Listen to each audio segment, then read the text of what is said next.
आज हो जाएगा डे 13, लेकिन डे 12 वाला ही काम आज भी कर रहे हैं, है कि नहीं? डे तो बढ़ते रहेगा ना, तुम पढ़े चाहे नहीं पढ़े। डे 12 में तो टेस्ट डिस्कशन था ना सर, जिसमें तो डे 12 में डिस्कशन था क्या? हाँ यस सर। वही तो टेस्ट डिस्कशन था। अच्छा। तो सही है आज सर, आप- कार्बन कंपाउंड का वही। आज आप एग्जाम देने के फिर आएंगे। फिर भी डे 13 तो आ गया ना, आज नहीं आया? आया नहीं सर, जनवरी तो आ गया। अच्छा चलो कोई नहीं। तो हम लोग कल इसको पढ़ रहे थे और पता नहीं तुम लोगों को समझ में आ भी रहा है कि नहीं आ रहा है। कुछ समझ फिर से हम लोग टाइप्स ऑफ रिएक्शन जो है पूरा पढ़ते हैं, ठीक है? टाइप्स ऑफ रिएक्शन में पूरा पार्ट कवर कर लेंगे, ठीक है? तो हमको लगता है इसको ऑफ कर दे थोड़ा देर, यस सर। ताकि टाइप्स ऑफ रिएक्शन पढ़ ले पहले और उसके बाद यहाँ पर आ जाएंगे, ठीक है?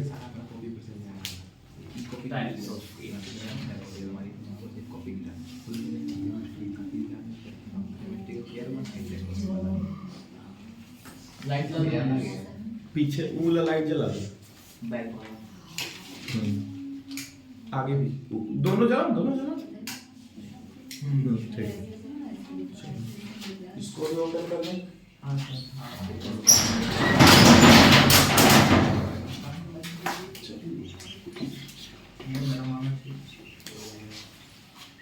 यहाँ पे सैचुरेटेड और अनसैचुरेटेड हाइड्रोकार्बन क्या होता है वो सबको मालूम है? Yes sir. सैचुरेटेड और अनसैचुरेटेड हाइड्रोकार्बन क्या होता है? अगर सैचुरेटेड हाइड्रोकार्बन बोला जा रहा है, सैचुरेटेड हाइड्रोकार्बन, इसको हम देखो आगे से, हेलो आगे से इसको हम शॉर्ट में लिखेंगे, सैचुरेटेड के लिए S और हाइड्रोकार्बन के लिए HC, SHC लिख देंगे, ठीक है? सैचुरेटेड हाइड्रोकार्बन किसको बोलते हैं? जब कार्बन कार्बन के बीच में कैसा बॉन्ड हो? Single bond. हर ध्यान से सुनना कि कार्बन कार्बन के बीच में सिंगल बॉन्ड बोल रहे हैं, ठीक है? और कार्बन कार्बन के बीच में अगर सिंगल बॉन्ड है तो हम लोग सैचुरेटेड हाइड्रोकार्बन बोलेंगे उस चीज को, ठीक है? और इसी को हम लोग एल्केन भी बोलते हैं। इसी को हम लोग क्या बोलते हैं? एल्केन। एल्केन का जनरल फॉर्मूला क्या होता है? तो CnH2n+2 ये होता है। कहने का मतलब बढ़िया जाना उसको, वहां से निकाल दो, प्लग निकाल दो तो तेजस उधर के लिए, इधर कर दो उसको, इधर कर। Okay okay okay. इसको हम लोग क्या बोलते हैं? CnH2n+2, मतलब जितना कार्बन का नंबर होगा हाइड्रोजन के टाइम पे उसका 2 गुना से 2 ज्यादा होगा। अगर कार्बन के पास अगर 3 कार्बन है तो हाइड्रोजन कितना हो जाएगा? 3 दूनी 6, 6 और 2 8, हाइड्रोजन हो जाएगा 8, ठीक है? ये क्या कहलाएगा? एल्केन। और फिर इसका नाम अलग हो जाएगा, ये एल्केन ग्रुप का है, ठीक है? इसका नाम 3 कार्बन की वजह से प्रॉप आ जाएगा।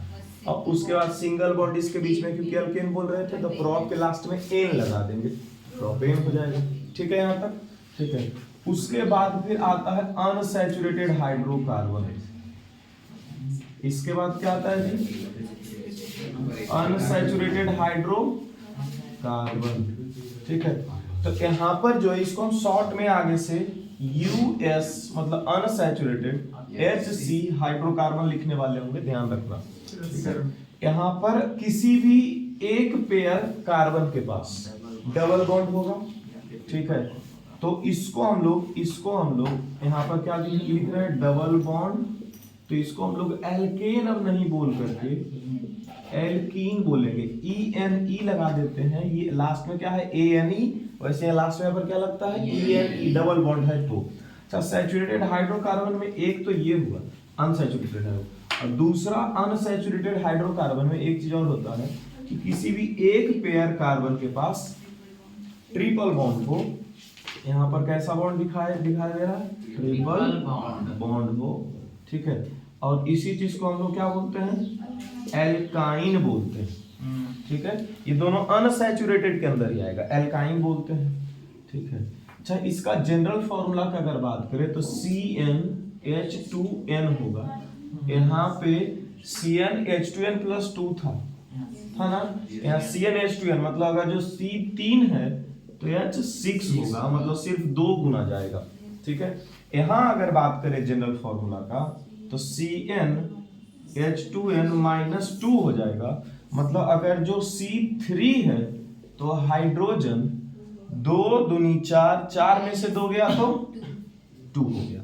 C3 अच्छा 3 है तो 3 दूनी 6, 6 में से 2 गया तो 4। अगर 2 कार्बन रहता है तो C2 और H 2 दूनी 4 और 4 में से 2 घट गया तो H भी 2, C2H2 हो जाता। ठीक है यहाँ तक। चलिए अब पढ़ते हैं हम लोग टाइप्स ऑफ रिएक्शन। सीधा चलते हैं, ये अगर समझ लिए हैं यहाँ तक तो हम यहाँ से शुरू करते हैं टाइप्स ऑफ रिएक्शन। ठीक है, क्योंकि इसमें टाइप्स ऑफ रिएक्शन के बारे में बहुत ज्यादा सवाल आता है। ठीक है, इसलिए उसको पढ़ना बहुत जरूरी है। सबसे पहला नंबर हम लोग पढ़ने वाले हैं कंबसन रिएक्शन।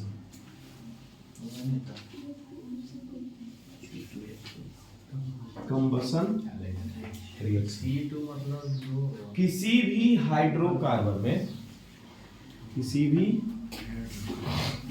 हाइड्रोकार्बन को अगर ऑक्सीजन के प्रेजेंस में जलाया जाए, मतलब कंबसन किया जाए इसका, ठीक है, तो ये देता है CO2 plus H2O plus heat and light. H and L लिखे क्या लिखते हैं? हीट एंड लाइट लिखते हैं। ठीक है, ये इसका जनरल फॉर्मूला है। मतलब इसको याद रखोगे तो किसी भी हाइड्रोकार्बन को अगर जलाया जाएगा तो क्या लिख देंगे कि CO2 plus H2O plus heat and light energy दे रहा है। जैसे कि यहाँ पर C3 लेते हैं और H8, इसको जला दो O2 के सामने तो ये क्या देगा? CO2 plus H2O plus heat and light. ये C3H8 है तो ये एल्केन है कि एल्कीन है? एल्केन। 3 का 2 गुना से भी 2 ज्यादा है हाइड्रोजन, 3 का 2 गुना से 2 ज्यादा है तो ये क्या आता है? एल्केन में आता है। अच्छा, यही अगर हम C3H6 को जलाएं या इसको जला दें, C4H8 को जलाएं तो ये क्या है? एल्कीन है। 4 का 2 गुना हाइड्रोजन, एल्कीन है। ये भी क्या देगा? CO2 plus H2O plus heat and light. इसको एनर्जी भी लिख देगा अचानक, सिर्फ हीट एंड लाइट को क्या लिख सकता है? एनर्जी। अच्छा, अगर हम अल्कोहल को जला दें C2H5OH तो ये क्या दे देगा? सेम चीज CO2 plus H2O plus heat and light दे देगा। ठीक है, यहाँ तक क्लियर है कंबसन में। अच्छा, अब यहाँ से पढ़ेंगे कि कौन ज्यादा हीट देगा और कौन ज्यादा लाइट देगा। ठीक है, हीट एंड लाइट यहाँ पर भी लिख रहे हैं। अब यहाँ से आता है सैचुरेटेड अनसैचुरेटेड। अब देखो लिखेंगे, अगर हम सैचुरेटेड कंपाउंड्स को जलाएंगे, ठीक है, सैचुरेटेड कंपाउंड्स को जलाते हैं, ठीक है, तो यहाँ पर सैचुरेटेड कंपाउंड्स को जलाएंगे, ठीक है, तो यहाँ पे हीट तो देगा और लाइट भी देगा। ठीक है, तो ये जो है वो सूटी फ्लेम देगा कि नहीं देगा? अच्छा, इसका क्या मतलब है कि हीट जो है ये ज्यादा देगा? नहीं, हाँ, हीट ज्यादा देगा और लाइट कम देगा। इस सैचुरेटेड कार्बन को जब भी जलाने की बात आए तो दिमाग में गैस बर्नर के बारे में सोचेंगे। किस बारे में सोचेंगे? गैस बर्नर, जो कि कौन सा कलर का फ्लेम दे रहा होता है? ब्लू कलर का फ्लेम दे रहा होता है। तो इसका फ्लेम क्या है जी? Blue flame. इसका मतलब है ये नॉन सूटी, ये क्या हो जाएगा? नॉन सूटी हो जाएगा। ब्लू फ्लेम देने का मतलब है कि हीट ज्यादा दे रहा है। हीट क्या दे रहा है? ज्यादा दे रहा है, लेकिन लाइट कम दे रहा है। इसका मतलब ऐसे, इसको और ऐसे याद रख सकते हैं कि अगर जो गैस बर्नर को 3-4 को भी अगर रूम में अलग अलग जगह पर जला दें तो उतना ज्यादा लाइट नहीं देगा।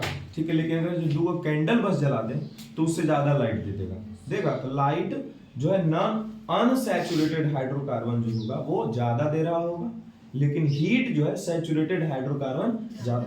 ये ऐसा क्यों होता है? क्योंकि परसेंटेज ऑफ कार्बन यहाँ कम होता है। यहाँ क्या होता है? Percentage of carbon is less, कम होता है। ठीक है, इसी की वजह से ये नॉन सूटी होता है। जितना कम कार्बन सूटी मतलब धुआं, उतना कम धुआं, ठीक है।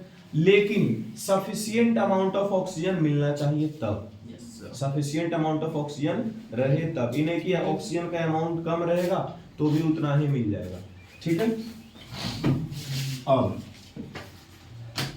इसके बाद फिर अनसैचुरेटेड हाइड्रो, अनसैचुरेटेड, यहाँ सैचुरेटेड क्या है, कार्बन ना, ठीक है। अगर अनसैचुरेटेड कार्बन है, क्या रहे, अनसैचुरेटेड कार्बन या अनसैचुरेटेड हाइड्रोकार्बन, यहाँ सैचुरेटेड हाइड्रोकार्बन, यहाँ अनसैचुरेटेड हाइड्रोकार्बन को जलाएंगे जब, ठीक है, तो ये अब क्या देने लग जाएगा हम लोगों को, येलो फ्लेम। कौन सा फ्लेम देगा, येलो फ्लेम देगा, ठीक है। और जो कि कैसा होगा, सूटी फ्लेम होगा, सूटी फ्लेम होगा, ठीक है। इस जगह पे येलो फ्लेम जो है उसका काम है लाइट ज्यादा देना, हीट ज्यादा देना नहीं, ठीक है। तो यहाँ पे हीट जो है वो कम हो जाएगा, लेकिन लाइट क्या हो जाएगा जी, ज्यादा हो जाएगा, ठीक है। तो क्यों ऐसा हो रहा है, क्योंकि यहाँ परसेंटेज ऑफ कार्बन ज्यादा होता है, percentage of carbon is more. अब ये क्या लिख रहे हैं, एक जगह परसेंटेज ऑफ कार्बन लेस लिखे, एक जगह परसेंटेज ऑफ कार्बन मोर लिखे, ठीक है। यहाँ पर परसेंटेज ऑफ कार्बन निकालते हैं। एक बार हम लोग सैचुरेटेड मतलब जितना कार्बन है उसका 2 गुना हाइड्रोजन से भी 2 ज्यादा होना चाहिए, मतलब 3 दूनी 6 दूनी 3 दूनी 6, छोड़ 2 8, हाइड्रोजन 8 हो गया। ये हो गया क्या, सैचुरेटेड हाइड्रोकार्बन। और जितना यहाँ कार्बन है उसका 2 गुना बस हाइड्रोजन हो जाए, मतलब 6 लगा दिया यहाँ पे। और दोनों का परसेंटेज ऑफ कार्बन अब निकालेंगे। परसेंटेज ऑफ कार्बन अगर देखें, कितना कार्बन है यहाँ पे 3, और टोटल नंबर ऑफ एटम कितना 8 और 3 11, और गुना लगा दिए 100। यहाँ पर परसेंटेज ऑफ कार्बन, अभी भी कार्बन 3 है लेकिन नीचे देखें तो 9 आ गया, और गुना 100। अब तुम बोलो 300 को 11 भाग में बांटा गया है, और यहाँ पे 300 को 9 भाग में बांटा गया है, ज्यादा बड़ा तो यही आएगा आंसर, ठीक है। इसका मतलब यहाँ पर परसेंटेज ऑफ कार्बन ज्यादा है, और यहाँ परसेंटेज ऑफ कार्बन क्या है, कम है। यहाँ पर डबल बॉन्ड होने की वजह से नंबर ऑफ हाइड्रोजन घट जाता है, ठीक है, जिसकी वजह से परसेंटेज ऑफ कार्बन बढ़ गया है, ठीक है। इसी के वजह से जितना कार्बन कम है, जितना कार्बन यहाँ पे जितना कार्बन ज्यादा है उतना ही ज्यादा सूटी फ्लेम देगा, और हीट जो है वो कम हो जाएगा। कार्बन का परसेंटेज ज्यादा है इसलिए सूटी फ्लेम देगा और हीट कम जाएगा, ठीक है। इसमें से कल उतना क्वेश्चन कर रहे थे, क्या ऐसा कभी क्वेश्चन देखे थे? बस इसके ऊपर ऑब्जेक्टिव बनाया जाता है कि लाइट एनर्जी देता है या हीट एनर्जी देता है, या फिर इसके बारे में और बताया जाता है कि ये बढ़िया फ्यूल होता है, हाइड्रोकार्बन हो या फिर कार्बन के जो कंपाउंड होते हैं वो बढ़िया फ्यूल होता है। बस इतना इसके ऊपर क्वेश्चन आता है, ठीक है। इसके बाद हम लोगों को पढ़ना है ऑक्सीडेशन रिएक्शन। क्या पढ़ना है इसके बाद? ऑक्सीडेशन एडिशन पहले पढ़ेंगे, इसके बाद हम लोग पढ़ेंगे एडिशन रिएक्शन। और हमको लगता है एडिशन रिएक्शन से तो कल क्वेश्चन बहुत आ रहा था जी, आ रहा था। तो एडिशन रिएक्शन को दूसरा नाम से हम क्या जानते हैं? हाइड्रोजिनेशन। और दूसरा चीज क्या जानते हैं? हाइड्रोजिनेशन। हाइड्रोजिनेशन क्या होता है? तो एडिशन ऑफ हाइड्रोजन होता है in presence of catalyst like nickel, platinum, cobalt, palladium, है ना। लेकिन किस लिए ये हो रहा है? To convert unsaturated hydrocarbon to saturated hydrocarbon. मतलब डबल बॉन्ड वाला, अनसैचुरेटेड जैसे बोले तो दिमाग में डबल बॉन्ड ले आओ, तो अनसैचुरेटेड मतलब डबल बॉन्ड वाला जो कार्बन का कंपाउंड होगा उसको सिंगल बॉन्ड के कार्बन के कंपाउंड में बदलने के लिए हम लोग क्या कर रहे होते हैं? हाइड्रोजिनेशन कर रहे होते हैं, नहीं तो एडिशन रिएक्शन करवा रहे होते हैं। क्या क्लियर है यहाँ तक? इसका एग्जांपल जैसे अगर जो 2 ही कार्बन ले लें, ठीक है, तो 2 कार्बन में यहाँ डबल बॉन्ड लगा देते हैं। इस कार्बन का 2 बॉन्ड कंप्लीट हो चुका है, तो 2 हाइड्रोजन यहाँ बचा हुआ होगा इसका बॉन्ड बनाने के लिए, और यहाँ पर भी 2 हाइड्रोजन बचा हुआ होगा, है ना। इसको हम डायरेक्टली क्या लिख सकते हैं? C2H4। इसको डायरेक्टली क्या लिख सकते हैं? C2H4, ये डबल बॉन्ड वाला कार्बन है ना। C3H6 डबल बॉन्ड वाला, C4H8 डबल बॉन्ड वाला। अच्छा, ट्रिपल बॉन्ड भी तो अनसैचुरेटेड होता है, उसको उसके साथ भी हम लोग एडिशन रिएक्शन कर सकते हैं। ठीक है, अब देखो C2H4 में जब हम लोग H2 को ऐड कर लेंगे इन प्रेजेंस ऑफ निकल, तो ये जैसे ही निकल लाई इसके सामने तो ये एडिशन रिएक्शन करवा देगा, रिएक्शन को फास्ट भी करवाता है। कैटेलिस्ट का काम क्या क्या रहता है, रिएक्शन को फास्ट करवाना। तो ये H2 जो है इसके अंदर जाकर के ऐड होना चाहेगा, तो यहाँ C2H4 है, अब क्या हो जाएगा C2H6, मतलब जितना कार्बन है उसका 3 गुना हाइड्रोजन मत बोल देना, जितना कार्बन है उसका 2 गुना से 2 ज्यादा हाइड्रोजन है, 2 दूनी 4, 4 और 2 6। जैसे कि यहाँ पर C5 ले लेते हैं और H10 ले लेते हैं, इसको H2 इन प्रेजेंस ऑफ निकल डाले तो ये C5 और क्या हो गया H12 हो गया।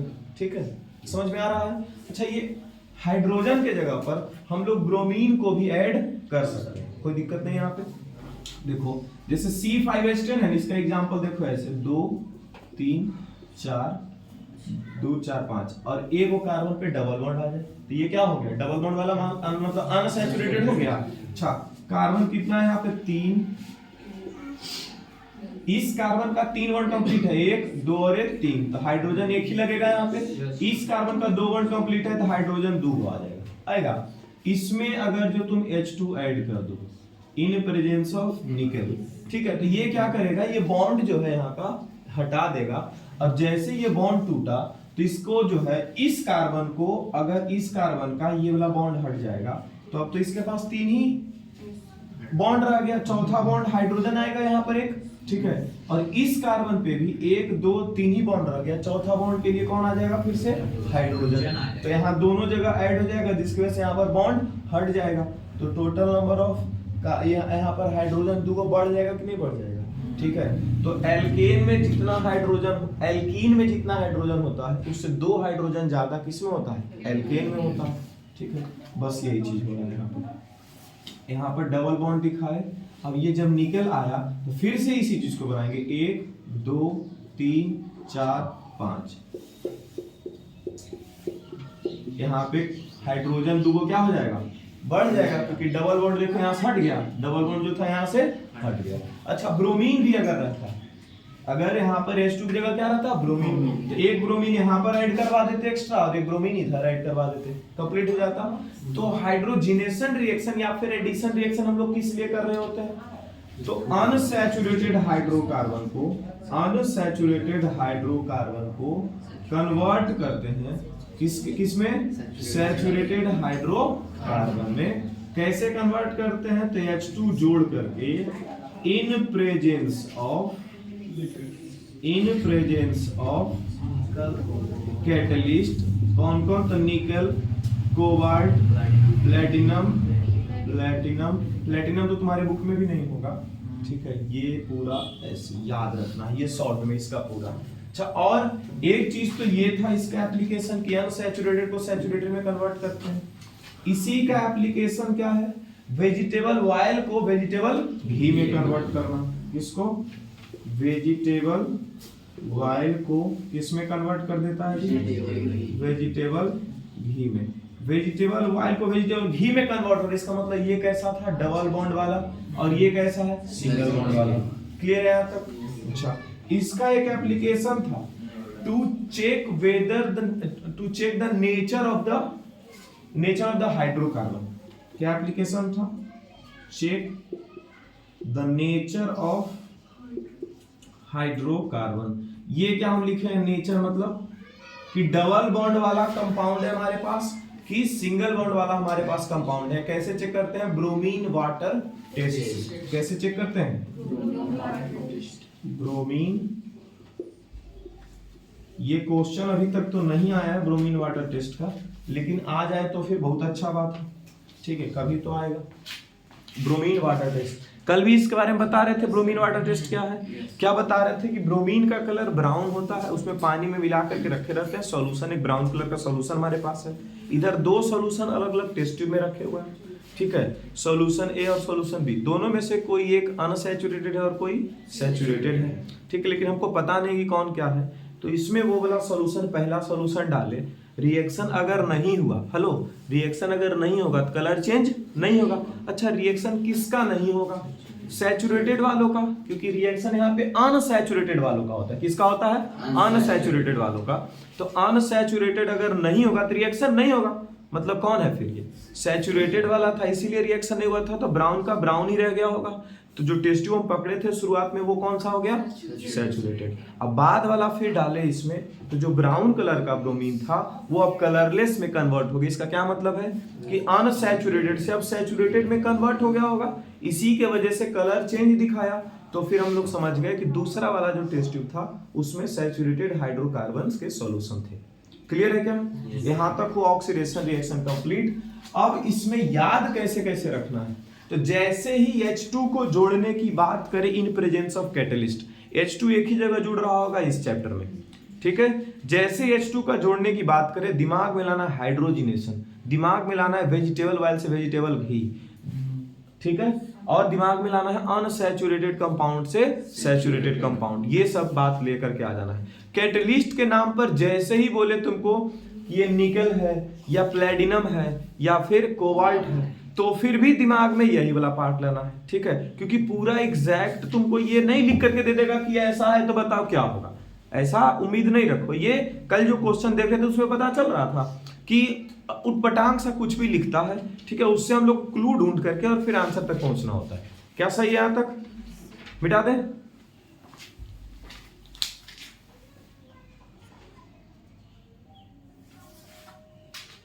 अब इसके बाद आते हैं सब्स्टिट्यूशन रिएक्शन पे। याद रखना हम लोग उधर से इधर लिखते हुए आए हैं।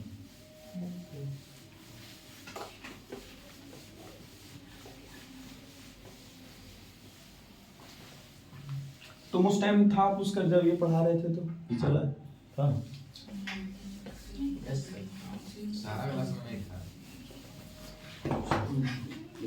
सब्स्टिट्यूशन रिएक्शन जो भी इधर पढ़े जो भी है, सब्स्टिट्यूशन रिएक्शन के बारे में कल कुछ भी नहीं आया था उस क्वेश्चन में। ये सबसे ज्यादा एडिशन नहीं तो फिर तुम्हारा ऑक्सीडेशन, नहीं तो सीधा चले जा इथेनॉल। इथेनॉल से कुछ भी पूछते रहेगा इथेनोइक एसिड से, ठीक है।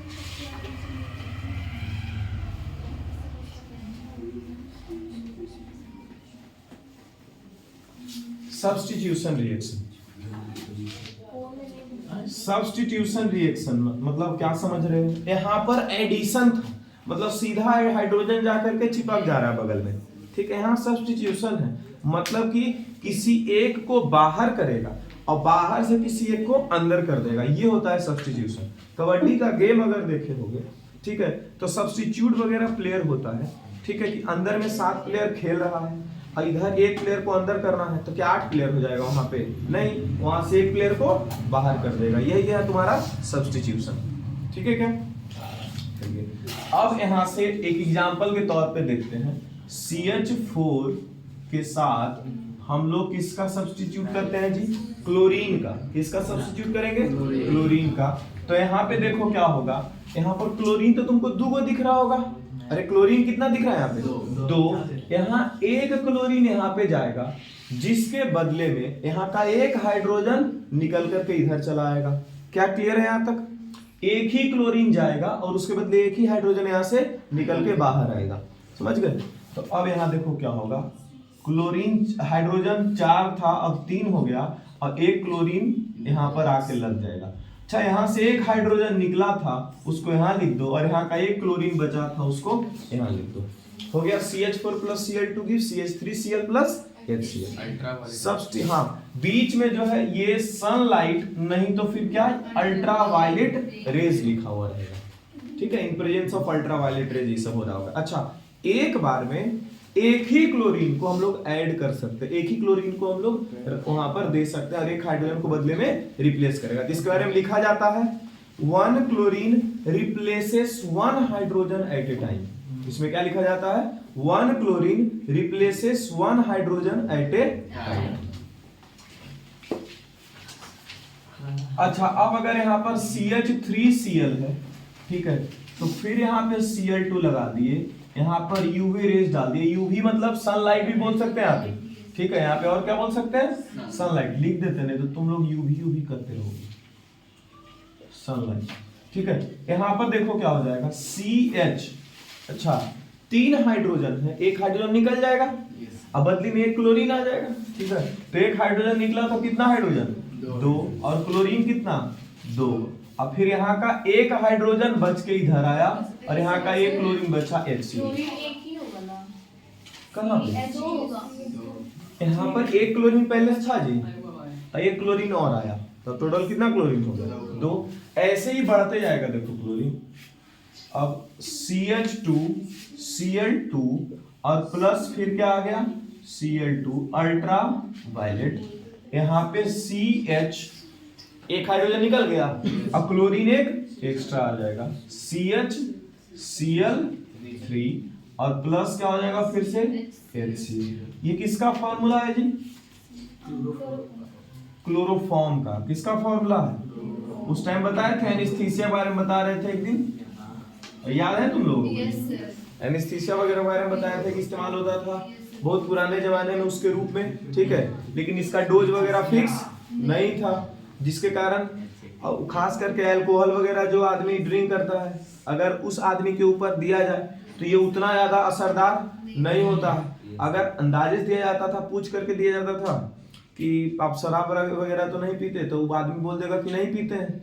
हम सोच के दिए कि 1 घंटा में इसको बेहोश रखना है, शराब पी रहा था, ज्यादा इफेक्टिव नहीं होगा, उसको 20-25 मिनट में नींद खुल जाएगा, मतलब कि बेहोशी जो छाया वो 20-25 मिनट में होश में आ जाएगा। पता चला उसका दांत तोड़ के हम लोग बाहर रखे हुए बाद में सेट करने के लिए, या पता चला अंदर का कुछ बाहर निकाल करके रखे हुए, देख रहा है मेरा फेफड़ा बाहर निकला हो, समझ गए। तो ये सब दिक्कत हुआ करता था, इसीलिए अब इसका इस्तेमाल कम करते हैं। इसका इस्तेमाल अभी भी अगर हो रहा है तो वो सीरियल वगैरह में ही हो रहा है, ठीक है। हाँ, कि अभी भी बेहोश इसी से करके लेके जाता है। अब CH एक निकाल देंगे और एक क्लोरीन डाल देंगे, तो देखो यहाँ का H खाली हो गया और यहाँ CCl4 हो गया और प्लस HCl। ऐसे कर करके हम एक रिएक्शन याद रखिएगा। हाँ, सब्स्टिट्यूशन रिएक्शन का एक फिक्स बात याद रखना है। सब्स्टिट्यूशन रिएक्शन का क्या फिक्स बात याद रखना है कि 1 क्लोरीन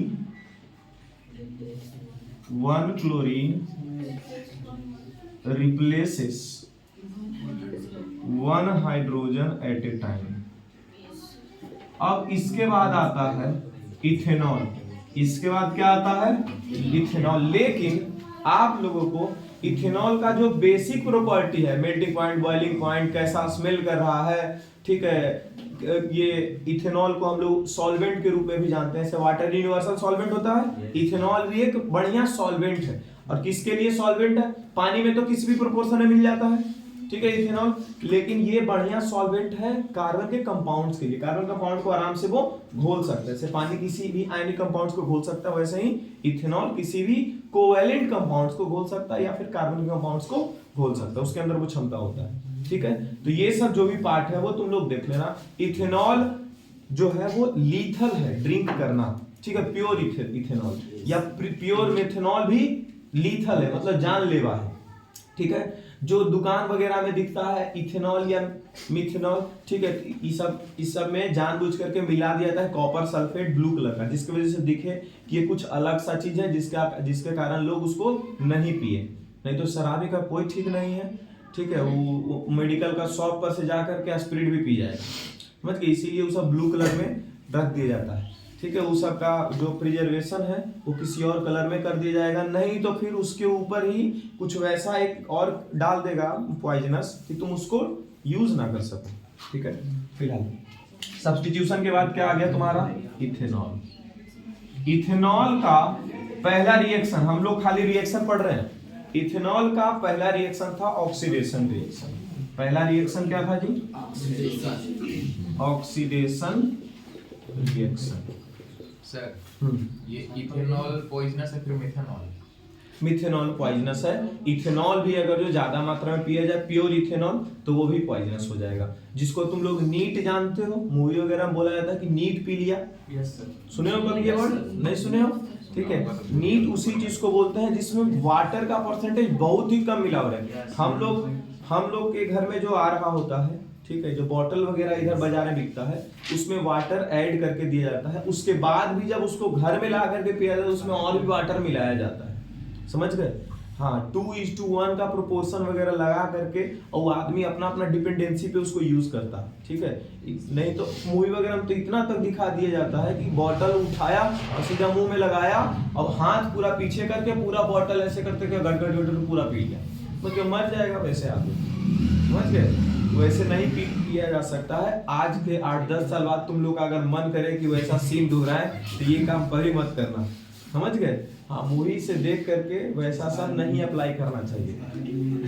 क्या चीज रोल्ला जमेगा नहीं फिर तुमको कंधा पे लेके जाएगा। ऑक्सीडेशन रिएक्शन, चलो ऑक्सीडेशन रिएक्शन जो है हम लोग कर रहे होंगे। पहला इथेनॉल का ऑक्सीडेशन रिएक्शन ही है, हाँ पहला ऑक्सीडेशन ही है। ऑक्सीडेशन रिएक्शन के लिए दो चीज हम लोग को जरूरत चाहिए यहाँ पे एक्स्ट्रा जो इंपॉर्टेंट है, ठीक है। वो है एसिडिफाइड पोटेशियम डाइक्रोमेट, नहीं तो एसिडिफाइड पोटेशियम परमैंगनेट। क्लियर है, ये सब ऐसे करके याद रखना पड़ेगा।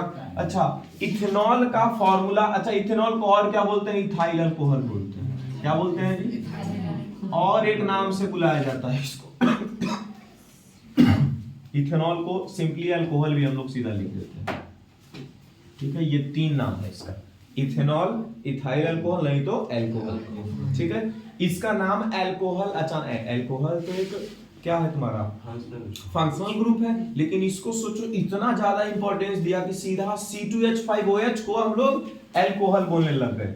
C2H5OH को सीधा क्या बोलने लग गए, अल्कोहल। क्यों ऐसा हुआ होगा, 12th क्लास में 11th क्लास में लगभग वही सब है, 60-70% 11th क्लास का जो पार्ट है वो तुम्हारा 10th वाला ही चला जाता है, ठीक है। कार्बन कंपाउंड में नोमेनक्लेचर वगैरह जो बचा थोड़ा बहुत आगे का पढ़ लिया, 11th क्लास उसका डन हो गया, बच गए। तो 12th क्लास में ये इथेनॉल जो है इतना ज्यादा यूज हुआ है, इथाइल अल्कोहल या फिर इथेनॉल, जिसके कारण इसका नाम ही सीधा कर दिया गया। जो हम अल्कोहल बोल रहे हैं तो C2H5OH समझना है, समझ गए। इतना ज्यादा इस्तेमाल हो, इसलिए इसको इतना प्रेफरेंस दिया गया है। अब C2H5OH को, ठीक है, हम लोगों क्या करें,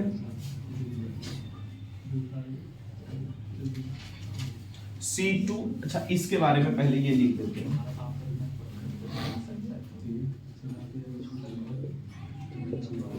एसिडिफाइड होना चाहिए पहला number,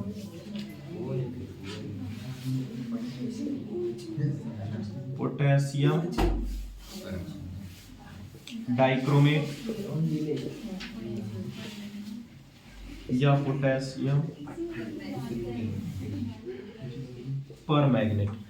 acidified potassium dichromate, potassium का फॉर्मूला K, डाइक्रोमेट यहाँ पर 2 आ जाएगा और Cr2O7।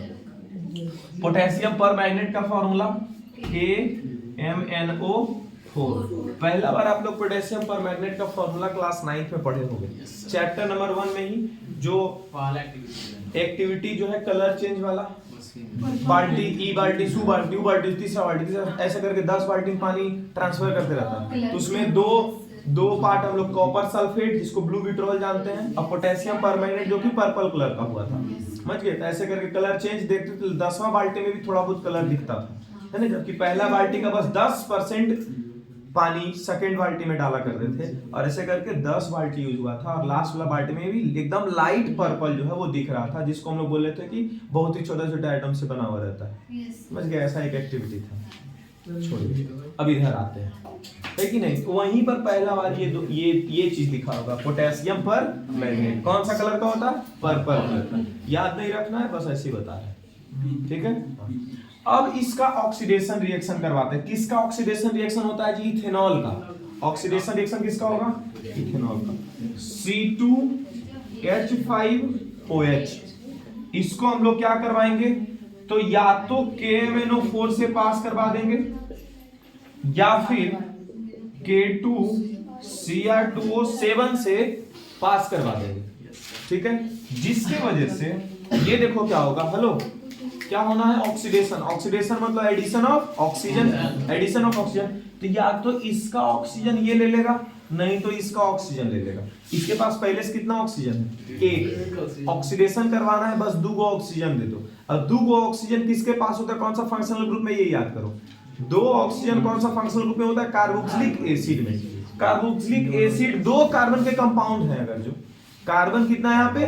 2। वैसा कार्बोक्सिलिक एसिड का नाम लिखो जिसके पास 2 कार्बन होता था, तो वो आ जाएगा तुम्हारा CH3COOH। इसको क्या बोलते हैं? Ethanoic acid.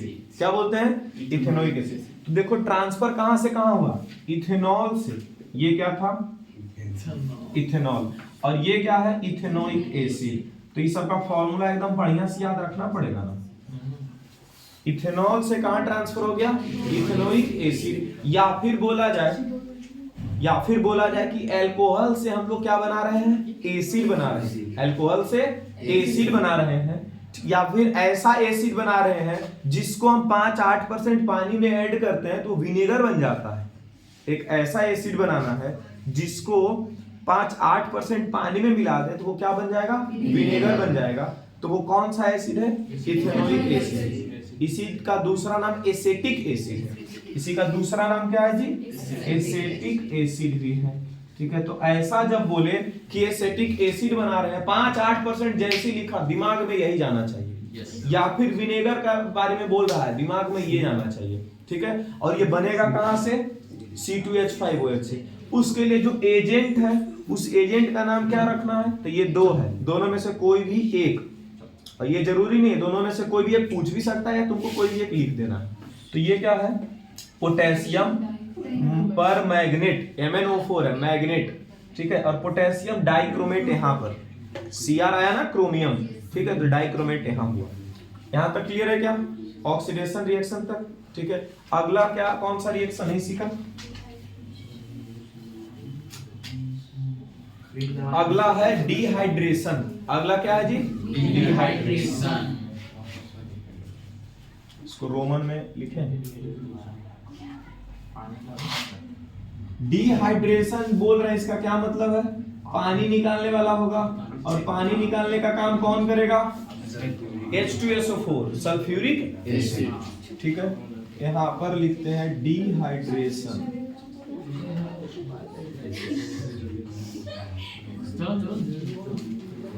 Dehydration reaction. यहां देखो क्या होगा।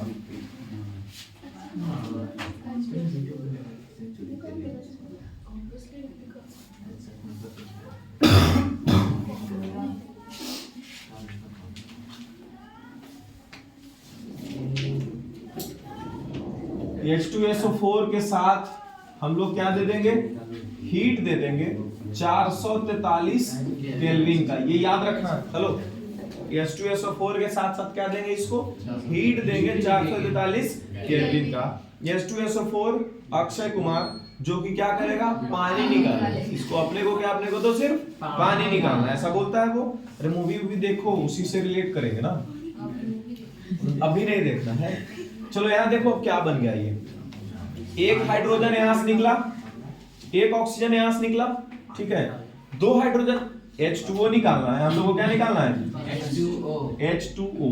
तो एक ऑक्सीजन तो यहाँ से हटा दिए, इसको हटा दिए। एक हाइड्रोजन यहाँ से हटा दिए, एक हाइड्रोजन और चाहिए, यहाँ से भी हटा दो। तो कितना हाइड्रोजन अब बचेगा? 5 हाइड्रोजन की जगह 4 हाइड्रोजन बचेगा। तो क्या हो गया? C2H4 हो गया क्या? है ना, मतलब कि यहाँ पर हम लोग सिंगल बॉन्ड था सबके बीच में, ये C2H4 ले आए, ये डबल बॉन्ड में कन्वर्ट करवा दिए, है कि नहीं? अच्छा, ये करने वाला कौन है? तो H2SO4। H2SO4 को हम लोग बोलते हैं डिहाइड्रेटिंग एजेंट। H2SO4 को क्या बोलते हैं? Dehydrating agent. हाँ, ये याद रखना है। H2SO4 का नाम क्या है जी? Sulphuric acid. इन्हें कि H2SO4 इतना बार बोले कि सल्फ्यूरिक एसिड ही भूल गए इसका नाम। ठीक है, फिर सोच रही हाइड्रोजन और सल्फर ऑक्सीजन, शायद हाइड्रोजन सल्फेट है क्या? ऐसा कुछ मत लिख करके चलाना, सही लिखोगे फिर भी गलत है ये। इसको हाइड्रोजन सल्फेट ना लिख करके क्या लिखते हैं हम लोग? सल्फ्यूरिक एसिड ही लिखते हैं। ठीक है, अब डिहाइड्रेशन कंप्लीट हो गया। तीसरा नंबर इसका क्या है? Reaction with sodium. कि उससे पहले एस्टेरिफिकेशन नहीं कार्बोक्सिलिक एसिड में जाएगा। चलो हाँ रिएक्शन विद सोडियम देख लेते हैं।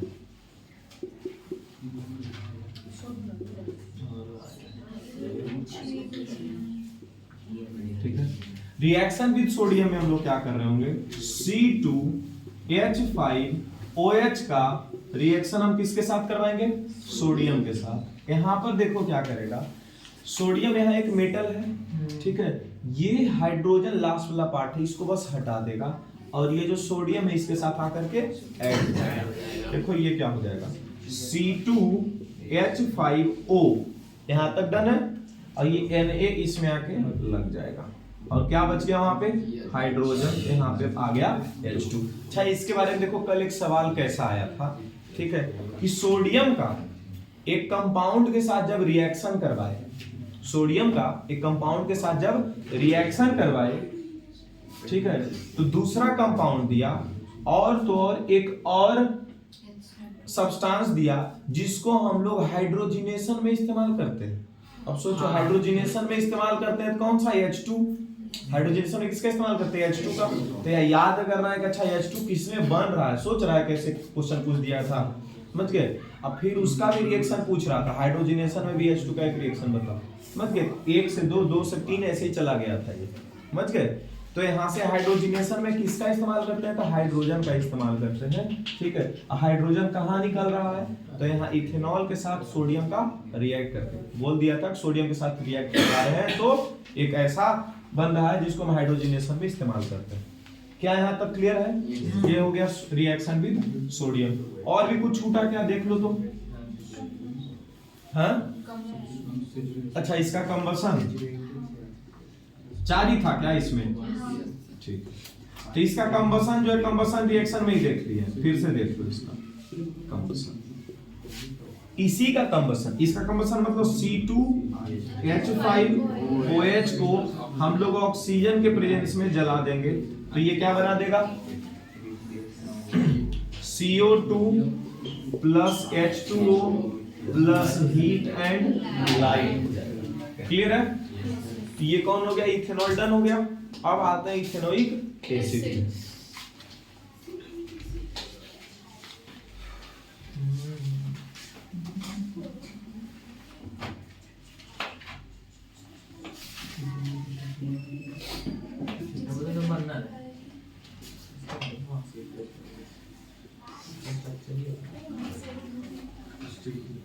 इथेनोइक एसिड इथेनोइक एसिड का दूसरा नाम क्या है जी एसिटिक एसिड नहीं विनेगर इसका 5-8% वाटर मिलाते हैं तब विनेगर होता है ठीक है। इसका फॉर्मूला क्या है तो CH3COOH जहां कहीं भी 2 बार ऑक्सीजन देख लेना समझ जाना कि इथेनोइक एसिड के बारे में बात हो रहा है नहीं तो फिर कार्बोक्सिलिक एसिड के बारे में बात हो रहा है ठीक है। अब इसका अगर जो हम ये इंपॉर्टेंट है 5 से 8% वाला ये लिखेंगे 5 से 8% सर हाँ यहाँ पे 3 नंबर वाला रिएक्शन में सोडियम कंपाउंड कुछ बोले फिर से बताइए फिर से ये अच्छा बोला जा रहा था कि एक कंपाउंड X है reacts with sodium gives compound B and substance C and C is used in hydrogenation ठीक है। तो वहां से हम लोग याद किए कि सोडियम का रिएक्शन एक तो हम लोग कार्बोक्सिलिक एसिड के साथ पढ़ते हैं ठीक है एक बार कार्बोक्सिलिक एसिड के साथ पढ़ते हैं और एक बार इथेनॉल के साथ भी पढ़ते हैं ठीक है। तो दोनों में से कौन सा वहां पे क्लू और भी कुछ था तो दोनों में से कौन सा इस्तेमाल करें जिसको हम लोग लेकर के आगे बढ़ जाए ठीक है। तो H2 क्योंकि तुम्हारा हाइड्रोजन गैस जो है रिलीज होगा कार्बोक्सिलिक एसिड से समझ गए। तो वहां पे तुमको ध्यान देना है उसका एक आध क्लू और देगा जिसमें इथेनॉल यूज करेंगे नहीं तो फिर कार्बोक्सिलिक दोनों में से कोई भी इस्तेमाल कर देंगे तो सही हो जाएगा अगर पूरा क्लू नहीं दिया तो ठीक है। फिर कार्बोक्सिलिक एसिड में भी यही चीज आने वाला है एग्जैक्टली। अच्छा सर हाँ थोड़ा मोड़ा तो पता नहीं होगा ना कि C2H5OH ही उसमें यूज करना है इथेनॉल टाइप कुछ नहीं तो HCl भी तो डाल देंगे इसमें अल्कोहल बोला होगा या फिर क्या बोला होगा नहीं मालूम नहीं बोलेगा तो फिर HCl नहीं कुछ वहां पर बोला था शायद कार्बोक्सिलिक एसिड के बारे में बोला था क्योंकि इसी का विनेगर वाला जो टाइप है उसे बोला था कि कुछ इसको इस्तेमाल करते हैं 5 से 8% ऐसा कुछ करके याद नहीं है। फिर से क्वेश्चन अब करवाएंगे अब लगभग कंप्लीट हो जाएगा ठीक है। हाँ यहाँ देखो इधर 5 से 8% अगर इथेनोइक एसिड को पानी में मिला दिया जाए तो ये क्या बना देगा, ये हमको बना देगा विनेगर। ठीक है, ये बना देगा। अब हम लोग आ जाते हैं इसका रिएक्शन पे। सबसे पहला रिएक्शन इसका क्या है, नाम बोलो। एस्टेरिफिकेशन ही है कि उसके पहले और भी कुछ है? नहीं, सबसे पहले एस्टेरिफिकेशन। चलो, एस्टेरिफिकेशन के लिए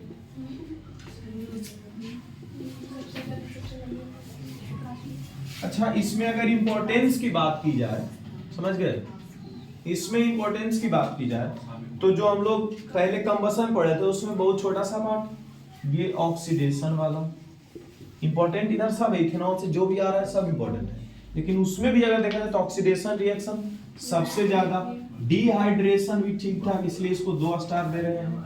ठीक है, उसके बाद फिर तुम्हारा ये भी 3 स्टार को लाया है। ठीक है, इंपॉर्टेंट सब है, लेकिन ये 3 स्टार, 2 स्टार और 3 स्टार जहां पे दे रहे हैं ये बहुत ही ज्यादा इंपॉर्टेंट है।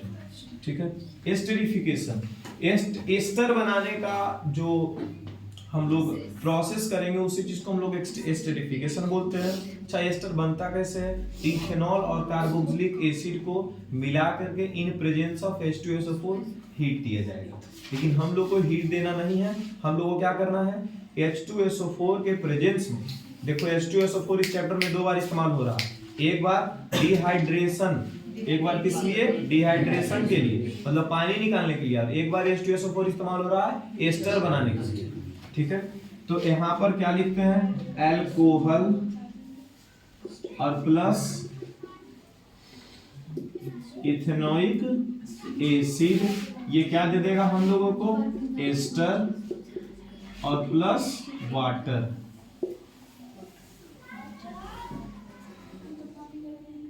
ठीक है क्या, अब अल्कोहल का फॉर्मूला लिखा जाए C2H5OH और यहाँ पर CH3COOH। अब देखो एस्टर बनाएंगे तो उसके लिए तुमको यहाँ का OH पानी निकाल देना, इसका भी। हेलो, अरे याद रखो ना, डिहाइड्रेशन का ये पार्ट है, डिहाइड्रेशन का ये क्या है, यहाँ पे H2SO4 आया तो अपना अक्षय कुमार काम करेगा कि नहीं करेगा, पानी निकालेगा जी। तो यहाँ का जो है OH और यहाँ से क्या निकालेगा, H, तो क्या निकल जाएगा, H2O। ठीक है, H2O देखो निकल गया। ठीक है, तो यहाँ पर क्या बचा, C2H5 और यहाँ से क्या बचा, CH3COO। तो CH3COO वाला पार्ट पहले लिख देना, CH3COO वाला पार्ट पहले लिख देना और C2H5 वाला पार्ट बाद में लिखना। मतलब जिसमें 2 ऑक्सीजन है वो वाला पार्ट पहले लिखना और जिसमें बिना ऑक्सीजन वाला बचा उसको बाद में लिखना। अब यहाँ से और भी ध्यान दो कि सर उस टाइम हमको याद नहीं रहेगा, कि हमको लगेगा कि इसमें 2 ऑक्सीजन है तो 1 ऑक्सीजन निकाल देते हैं, नहीं, तो उसमें हो सकता है सर OH यहाँ से निकाल दे और यहाँ से बस H निकाले, गलत हो जाएगा कि नहीं, गड़बड़ हो जाएगा। ठीक है, तो ये बात याद रखना कि जिसके पास ज्यादा ऑक्सीजन है उसका ऑक्सीजन हम लोग छेड़छाड़ नहीं करेंगे, जिसके पास ज्यादा ऑक्सीजन मतलब 2 ऑक्सीजन उसका छेड़छाड़ नहीं करेंगे, क्योंकि एस्टर बनाने टाइम दोनों ऑक्सीजन साथ में रहता है। एस्टर का फॉर्मूला में दोनों ऑक्सीजन कहाँ रहता है, साथ में रहता है, ये चीज ध्यान रखना। ये तुम्हारा हो गया फॉर्मूला फॉर एस्टर। एस्टर जो है वो एक स्वीट स्मेलिंग कंपाउंड है। ठीक है, इसीलिए इसको हम लोग परफ्यूम बनाने में इस्तेमाल करते हैं, खाने में फ्लेवरिंग एजेंट के रूप में या फिर और भी जगह फ्लेवरिंग एजेंट के रूप में इस्तेमाल किया जाता है। ठीक है, फ्लेवर देने में या फिर कहीं पर और सुगंध का प्रयोग करना है इसी का इस्तेमाल करते हैं। ठीक है, लेकिन मुस्लिम लोग जो इत्तर बोलते हैं जिस चीज को, वो एस्टर से नहीं बनता है। क्यों, क्योंकि यहाँ पर यूज हो रहा है अल्कोहल, यहाँ पर क्या यूज हो रहा है, अल्कोहल, और उनके धर्म में अल्कोहल को हराम माना गया है, इसीलिए वो इस्तेमाल नहीं करते, नहीं पीते हैं, वो पीते हैं। ठीक है, अब हम लोगों के धर्म में जो चीज गलत माना गया, क्या हम लोग के धर्म वाले लोग वो चीज नहीं कर रहे हैं, कर रहे हैं। अरे फिर परफ्यूम, एक एग्जांपल देखो, ये होता है लड़की लोग का जो थिंकिंग पावर। अरे जो एग्जांपल किस वे में दे रहे हैं, ये परफ्यूम पे फिर से घुमा दिया। हम बोल रहे हैं क्या कि जो चीज हम लोग को नहीं करना होता है, क्या वो हम नहीं कर रहे होते हैं। हम लोग के धर्म में भी कुछ होगा कि ये चीज नहीं करना चाहिए, सूद नहीं लगाना चाहिए, लगाते हैं कि नहीं लगाते हैं, नहीं खाना चाहिए। पहले बहुत पुराने जमाने में बोला जाता था वेजिटेरियन खाते हैं हम लोग, सिर्फ वेजिटेरियन थे हम लोग, तो नॉनवेज हुए कि नहीं हुए? ठीक है, हैं? इवोल्यूशन हो गया। नहीं हुआ। अच्छा, और भी बहुत कुछ था, जैसे बहुत सारे लोग तुम श्रावण महीने में देखते हो कि प्याज लहसुन बंद कर देते हैं खाना, तो क्या बहुत सारे लोग नहीं खा रहे होते हैं? बोलते हैं महादेव के पास प्याज लहसुन खा के नहीं जाना चाहिए, जाते हैं कि नहीं जाते? भर महीना खाते, बोलते 2 महीने में खाए पवित्र हो गए, ऐसे करके। अच्छा, इसी अपना लोग एक कहावत बना लिए, हल्ला ज्यादा नहीं, आज माइक नहीं लगा हुआ है तो नॉइस कैंसिलेशन थोड़ा बहुत होता था, वो आज तो हो नहीं रहा, ठीक है, तो और ज्यादा हल्ला जाएगा। तो उस सब के वजह से फिर भी उन लोग का ये अच्छा हराम वगैरह या फिर जो धर्म से विपरीत जो चीज है ना, वैसा कुछ नहीं होता। से यही चीज अल्कोहल को पवित्र माना गया है क्रिश्चियनिटी में। क्यों माना गया है? ये सब ज्योग्राफिकल कंडीशन होता है, मालूम है क्या? थोड़ा सा साइंस, सोशल साइंस पढ़ा देते हैं साइंस के साथ साथ।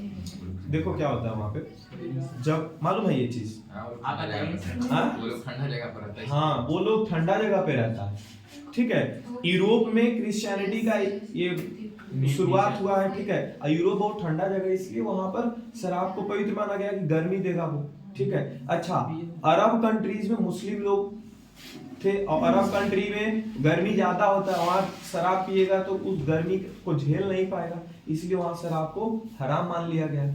समझ गए? ऐसे करते। तो ये सब कुछ भी लिखा उखा जाता है तो सोच समझ के लिखा जाता है, समझ गए? चल देखो, पहले पुराने जमाने में कितना सोचकार लोग थे, समझदार लोग थे। अब के जमाना में परफ्यूमे पे घुमा देती है। चलो, क्या एस्टर बना लिए? सेकंड नंबर क्या है जी इसका? रिएक्शन बोलो, सेकंड में क्या लिखा हुआ? देखिए, अच्छा, ये सोडियम बाइकार्बोनेट और कार्बोनेट वाला रिएक्शन।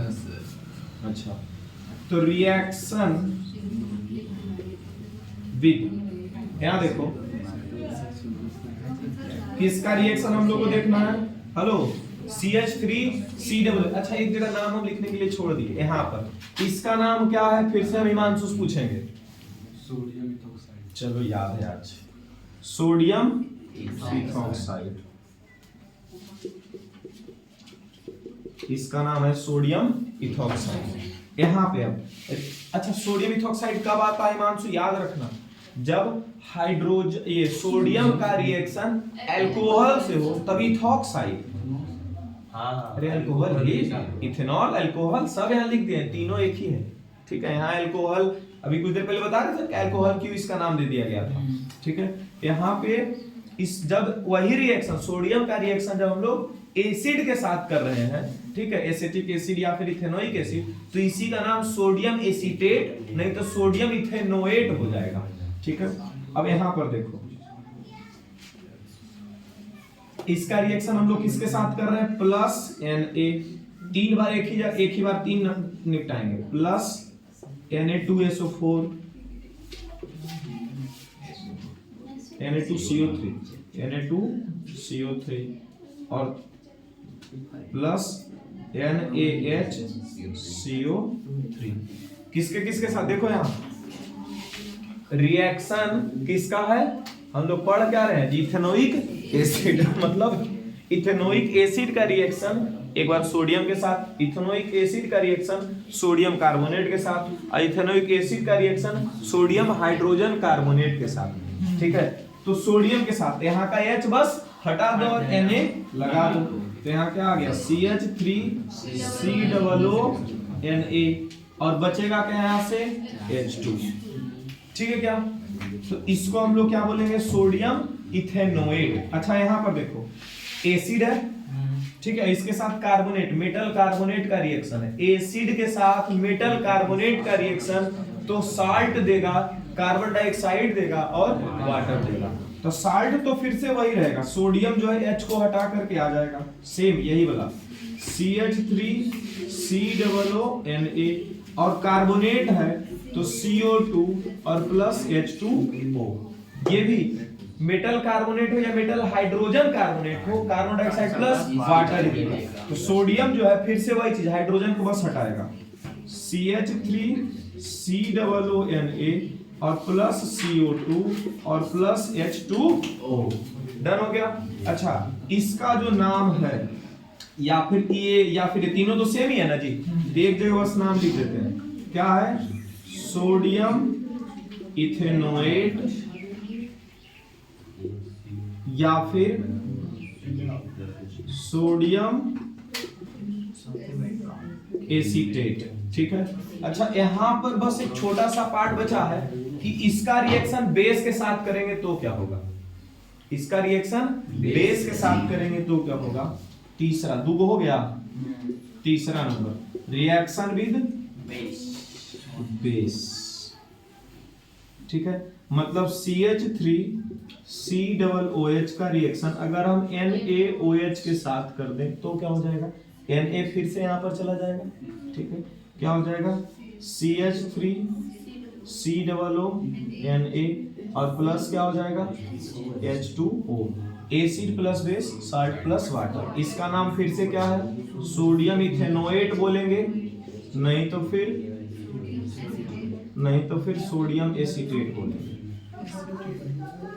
क्लियर है क्या। चलिए यहाँ पे हो गया पूरा रिएक्शन खत्म। इसके बाद थोड़ा सा बस पार्ट एक चीज बता देते हैं। अगर जो NaOH का एस्टर के साथ रिएक्शन करवा दे, NaOH का एस्टर के साथ रिएक्शन करवा दे तो साबुन बन सकता है। ठीक है, और वो महंगा साबुन बनता है। कौन सा साबुन बनता है, महंगा। सस्ता साबुन बनाने के लिए हम लोग अल्कोहल के साथ या कार्बोक्सिलिक एसिड के साथ, अल्कोहल के साथ या carboxylic acid, non carboxylic acid, नहीं वो तो बाद में आएगा। इथाइल सस्ता साबुन बनाने के लिए हम लोग जो है ईस्टर का इस्तेमाल नहीं करते हैं, हम लोग कार्बोक्सिलिक एसिड का इस्तेमाल करते हैं। ईस्टर का जो साबुन होगा बहुत महंगा होगा। ठीक है, और महंगा चीज साइंस में नहीं पढ़ाया जाता है। ठीक है, डव वाला महंगा साबुन को दिखता है। अरे महंगा साबुन मतलब एक साबुन का कीमत 4000-5000 रुपया हो, समझ गए। हाँ, महंगा मतलब तुम लोग 150-200 सोच रहे, गरीबी पीक पे है, समझ रहा है गरीबी। मतलब हम लोग ग्लास जब बोलते हैं, एक बार और एग्जांपल दिए थे ऐसा बहुत पहले, ग्लास जब बोलते हैं दिमाग में स्टील वाला जाता है, समझ गए। हम लोग के दिमाग में ग्लास बोले तो शीशा जा ही नहीं रहा है, समझ गया। तो गरीबी सोच रहा है कितना है। 20 वाला मार्को कितना खाता है? 20 वाला तो मार्को 20 में कहाँ, बहुत महंगा हो गया। अरे छोटा सा याद है ये, तो वो इस्तेमाल तुम कर रहे हो, किसी और चीज के लिए बनाया जाता है ना, समझ गए। कभी कभार इधर उधर जाते हैं तब उसका इस्तेमाल करते हैं हम लोग नहाने धोने में। छोटा सा अगर फेंका भी गया तो कोई दिक्कत नहीं, वो देखो बीटू को तुरंत ऐसे ऐसे कर दिया। लिखो क्यों, कहाँ एक और बाकी है। अरे हाँ वही अभी बात कर रहे थे, सैपोनिफिकेशन मतलब साबुन अब आ जाएगा। आगे लाइट चालू कर दें।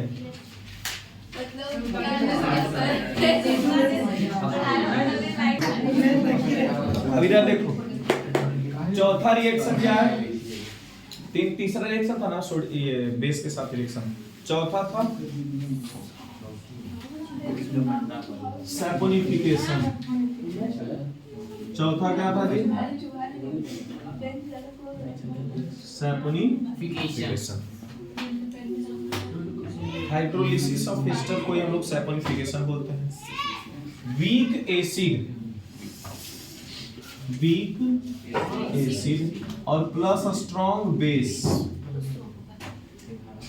को मिला देंगे तो सोप तैयार है, तो सोप हो जाएगा तैयार। ठीक है, लेकिन अगर हम CH3COOH वीक एसिड है, स्ट्रॉन्ग बेस के लिए क्या ले लें, NaOH। ये क्या बना के देगा, CH3COONA और H2O। ये जो साबुन बन के तैयार होगा भाई,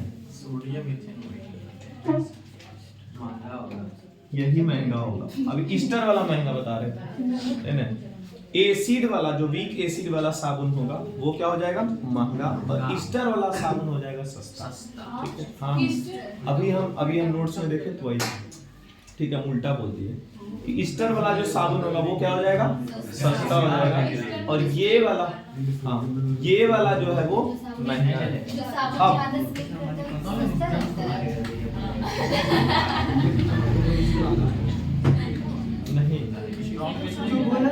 तो बोला, लेकिन आज तुम चमक रहा है। एक जनवरी है ना ले सर। गया घर ले गया गाल सब मिल्क ऑफ मैग्नीशिया, अच्छा मिल्क ऑफ मैग्नीशिया। चलो चलो अच्छा, यही अगर जो हम एस्टर के साथ बनाया, एस्टर का फॉर्मूला याद होगा जी? Yes sir. क्या था? CH3COO तक आएंगे और उसके बाद C2H5, ये है एस्टर का फॉर्मूला। ठीक है, CH3COO और C2H5 एस्टर का फॉर्मूला। और इसके साथ हम क्या मिला दिए? Strong base. तो ये देखो क्या बनाएगा, CH3COONA और प्लस क्या हो जाएगा C2H5OH, और ये तुम्हारा क्या हो जाएगा फिर से सोडियम इथेनोएट, और ये हो जाएगा सस्ता साबुन। ठीक है, फिलहाल हम लोग इसका इस्तेमाल नहीं कर रहे होंगे। हम लोग जो साबुन बनाते हैं वो बहुत ही बड़ा बड़ा कार्बन का चेन होता है। ठीक है, वैसा कार्बन के कंपाउंड के साथ हम लोग NaOH के साथ रिएक्शन करवाएंगे। कोई दिक्कत है? बोलो बोलो जल्दी जल्दी। दोनों तरह के लिए दिए हैं, दोनों का है कि लिखे? प्रोडक्ट दोनों सेम है ना? अच्छा, दोनों सेम ही है, लेकिन फिर भी यहाँ पर जो ये निकलेगा, ठीक है, वो सस्ता होगा, और यहाँ वाला जो पार्ट होगा वो महंगा। क्यों? यहाँ पर क्या इस्तेमाल हो रहा है? एसिड। यहाँ पे एसिड इस्तेमाल हो रहा है, यहाँ पे एस्टर इस्तेमाल हो रहा है। एस्टर जो है उस हिसाब से सस्ता होता है, इसके वजह से यहाँ पे सस्ता लिखे। दोनों का फॉर्मूला भले सेम है। ठीक है, अब जो सैपोनिफिकेशन है उसका अगर जो डिफाइन लिखे तो डिफाइन इसका क्या है जी? Hydrolysis of ester is known as saponification. ठीक है, फॉर्मूला कुछ गलत, हाइड्रोलिसिस बोल रहे हैं मतलब कि H2O बाहर आना चाहिए, H2O बाहर दिख नहीं रहा।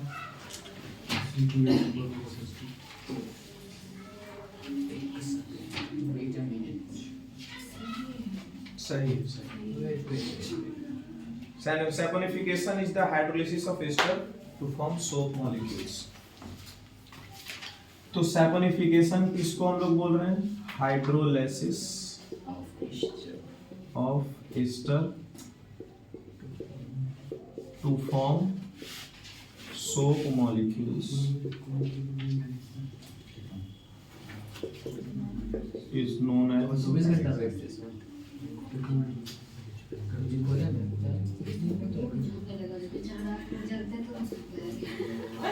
सैपोनिफिकेशन। ठीक है, अब हम लोग लॉन्ग चेन ऑफ हाइड्रोकार्बन्स का NaOH के साथ अगर रिएक्ट करवा दें तो वहां से क्या बन के तैयार होगा? सोप का ये फॉर्मूला जो है, ये सोप तैयार होगा। तो सोप हम लोग दो फॉर्मूला जानते हैं। सोप का कितना फॉर्मूला जानते हैं? दो फॉर्मूला जानते हैं। पहला नंबर C15H31ONA, C17 17 दूनी 34 और 1 35 H35ONA। ये दो फॉर्मूला हम लोग जानते हैं। ये long chain of hydrocarbons, hello, long chain of carbon compound क्यों बोला जाता है? क्योंकि यहाँ पर कार्बन कार्बन के बीच में बहुत ही बड़ा ये बॉन्ड बन रहा होता है, बहुत ही बड़ा चेन बन जाता है। इसी चीज के लिए इसको क्या बोलते हैं? Long chain of carbons, long chain of carbon compound. ठीक है, अच्छा, यहाँ पर इसको दो पार्ट में हम लोग जानते हैं। एक पार्ट को जानते हैं हाइड्रोफोबिक और दूसरा पार्ट को जानते हैं हाइड्रोफिलिक। फोबिक मतलब क्या होता है? डरना, जो दूर भागता है। हाइड्रो मतलब पानी, पानी से दूर भागने वाले को हाइड्रोफोबिक बोलेंगे, और पानी के पास जाने वाले को which has affinity towards water उसको हम लोग हाइड्रोफिलिक बोलेंगे। अच्छा, पानी से पास जाने वाला पार्ट आयोनिक ही हो सकता है, आयोनिक कंपाउंड ही ना उसमें घुलने का कोशिश करेगा। ठीक है, और जो कोवैलेंट वाला पार्ट रहेगा वो पानी से दूर भागेगा। ठीक है, तो कोवैलेंट वाला पार्ट जहां कार्बन रहेगा उसी को कोवैलेंट वाला पार्ट बोलेंगे। तो C15H31O माइनस और ये क्या Na प्लस, ये दो पार्ट में। तो ये जो पार्ट है ये तुम्हारा हो गया हाइड्रोफिलिक, हाइड्रोफोबिक, पानी से दूर भागेगा ये, और ये वाला जो पार्ट है वो क्या हो जाएगा? हाइड्रोफिलिक जो पानी के पास जाएगा, ठीक है।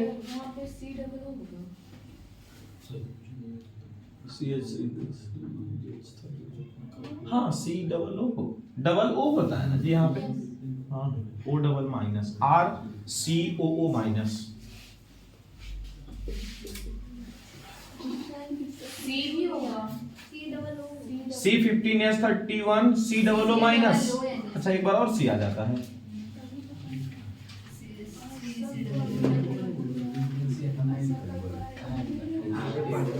अच्छा COO माइनस Na प्लस। क्या बताइए,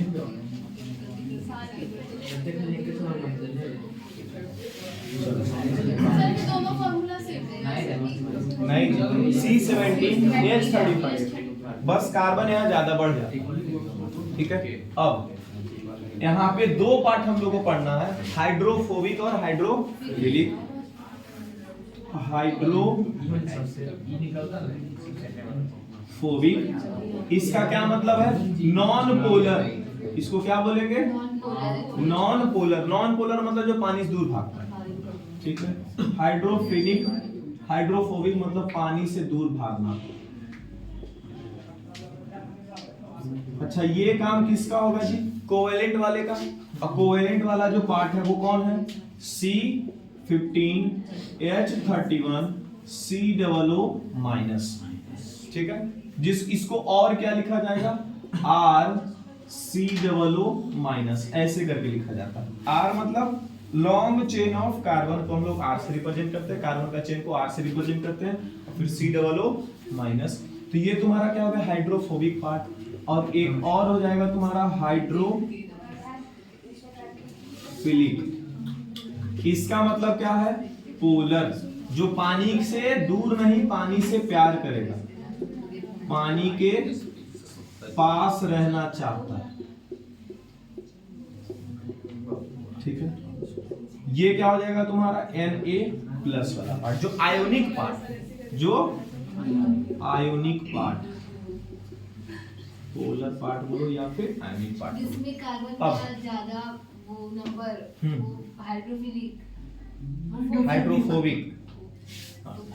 अब यहाँ से दो पार्ट बढ़ जाता है सोप का, ठीक है। सोप के जो मॉलिक्यूल्स है दो पार्ट में रहता है, एक हेड और एक टेल। कैसे,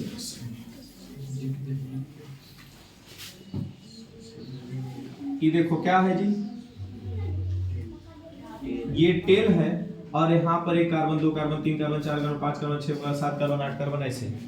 आगे क्लासेस में कार्बन ऐसे, जैसे कि तुम जो लिखते हो C4H10, इसको ऐसे लिखा जाएगा 2 3 4, 1 2 3 4, खत्म हो गया, C4H10 बन गया, ठीक है। ऐसे करके लिखवा दीजिए, ठीक है।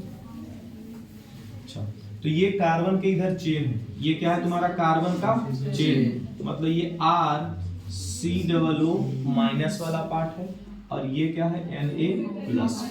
मतलब जो हेड वाला पार्ट होगा वो पानी से प्यार कर रहा होगा, और जो टेल वाला पार्ट है वो पानी से दूर भागेगा। अच्छा पानी से दूर भागेगा टेल वाला पार्ट, समझ गए। और जो तेल होगा, जो डस्ट होगा, ठीक है, कपड़ा में लगा हुआ, ठीक है, वो किसके साथ चिपक जाएगा, जा करके इसी पार्ट के साथ, टेल के साथ तेल चिपकेगा, टेल के साथ तेल चिपकेगा, ठीक है। और जब हम लोग साफ कर रहे होंगे तो उस टाइम हम लोग मैकेनिकल जर्क देते हैं। मैकेनिकल जर्क समझाए थे उस टाइम पे, जैसे कपड़ा के ऊपर ब्रश मारना, ठीक है। तो जहां पर वो जमा हुआ धूल है या फिर वायर या ग्रीस वाला पार्ट है, उसके ऊपर मैकेनिकल जर्क दे रहे हैं कि यहाँ से हटेगा।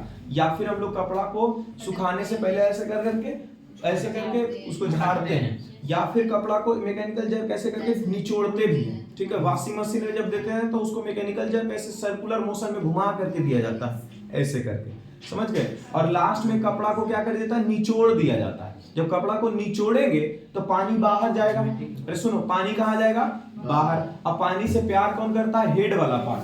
पानी से प्यार कौन करेगा, हेड वाला पार्ट। और हेड वाला पार्ट पानी के साथ लग करके जाएगा, और हेड के साथ कौन लगा हुआ है, टेल। और टेल प्यार कर रहा है तेल से, सबको बाहर निकालते हुए बाहर कर दिया। से देखेंगे तो वही दिखता है, हेड और टेल दिखता है कपड़ा के अंदर। हाँ ऐसे ही दिखता है। मसलिन दिखता है ऐसे। ऐसी मछली। अरे हाँ, तो उसी से हम लोग इमेजिन कर रहे हैं। एग्जैक्टली ये नहीं दिखेगा जैसा ऐसे ऐसे करके दिख रहा है, एग्जैक्टली ऐसे नहीं दिखेगा, तुमको ऐसे कर करके ऐसे करके ऐसे दिखेगा, समझ गए? चलो हाँ, जैसे ऐसे बना देंगे ना तुम्हारे सामने, सर ये तो स्पर्म लग रहा है सर। सर कंपाउंड माइक्रोस्कोप में भी ऐसा क्लियरली पता चलेगा। हाँ जी, ये नहीं दिखेगा, ये तो कार्बन हम लोग दिखा रहे हैं कि ये कार्बन है ऐसे ऐसे, समझ गए? तो हम लोग को दिखाने का तरीका है कार्बन है। जब हम लोग कटार होते हैं तो यही सब प्रोसेस होता है। यही प्रोसेस।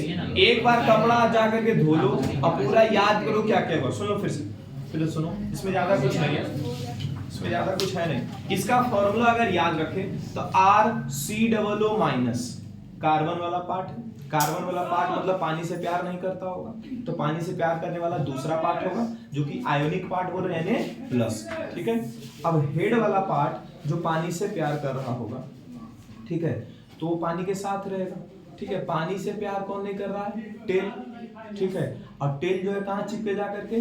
तेल। और तेल जानबूझ के बोल रहे, टेल और तेल दोनों लगे। अब तेल से मतलब डस्ट समझ सकते हैं, ग्रीस समझ सकते हैं, ठीक है। कुछ भी स्वेटिंग जो हम लोग का होता है, ठीक है, स्वेटिंग भी एक तरह का क्या है, वो ऑयली ही होता है, ठीक है, उसको भी हम लोग एक तरह का तेल ही बोल रहे होते हैं, ठीक है। तो टेल वाला पार्ट तेल से चिपका हुआ है। हम लोग जब पानी को निचोड़े या फिर पानी झाड़े या फिर पानी बाहर करना चाहे तो पानी से आयोनिक पार्ट Na+ वाला मतलब हेड वाला पार्ट चिपका हुआ था, उसी से प्यार कर रहा है, चिपका हुआ था। हेड से कनेक्टेड था टेल, ठीक है, और टेल से कनेक्टेड था डस्ट या तेल जो है वो तो पूरा बाहर चला आता है, ठीक है। इसीलिए जब कपड़ा धोते हैं, ठीक है, तो पूरा जब पानी निचोड़ देते हैं, देखते हैं पानी गंदा हो चुका होता है, पानी गंदा हो चुका होता है, तो वो पूरा टेल वाला पार्ट जो है लेकर के बाहर निकल गया डस्ट या फिर जो भी ग्रीस या फिर ऑयली पार्ट था उसको, इसी की वजह से पानी जो है वो गंदा हो जाता है, ठीक है। यहाँ तक दिक्कत ध्यान सुनो। कौन बोला?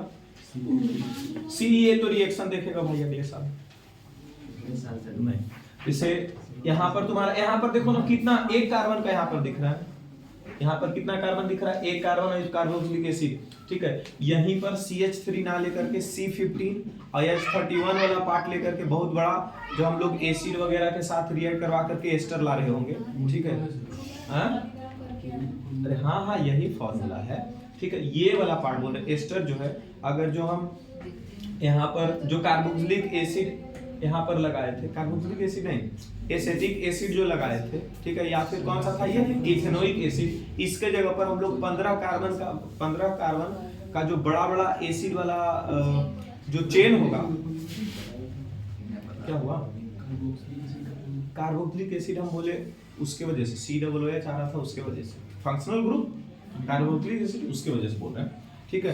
अगर जो बहुत बड़ा कार्बन का चेन हम लेकर के निकलेंगे, ठीक है, उसके वजह से जो एस्टर बनाएंगे या फिर एस्टर जैसा जो कंपाउंड बना करके हम लोग स्ट्रॉन्ग बेस के साथ रिएक्ट करवाएंगे, तब अपने आप ये एक कार्बन का जो यहाँ पे दिख रहा है वो यहाँ पर कितना दिखने लग जाएगा?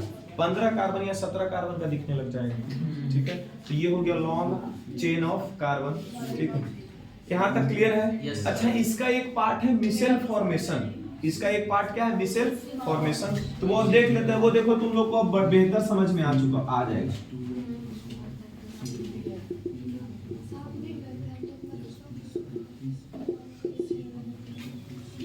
ठीक है, यहाँ पर कपड़ा के बीच में ये देखो कपड़ा बना देते हैं, ये देखो कपड़ा बना दिए, इसके बीच में ये वायली पार्ट, इसके बीच में क्या है? वायली पार्ट। अच्छा, तो वायल के पास, तेल के पास कौन होगा? टेल। तेल के पास कौन होगा? टेल। मतलब यहाँ से ऐसे ऐसे ऐसे ऐसे करके दिखा दो और बाहर इसका हेड दिखा दो। पानी की तरफ कौन होगा? हेड। ये ऐसे आ गया, ये ऐसे आ गया। ये क्या दिखा रहे हैं हम लोग? Micelle formation. मिसेल फॉर्मेशन मतलब लेदर, मतलब फोम बनना। फोम मतलब झाग बनना। फोम मतलब क्या? झाग बनना।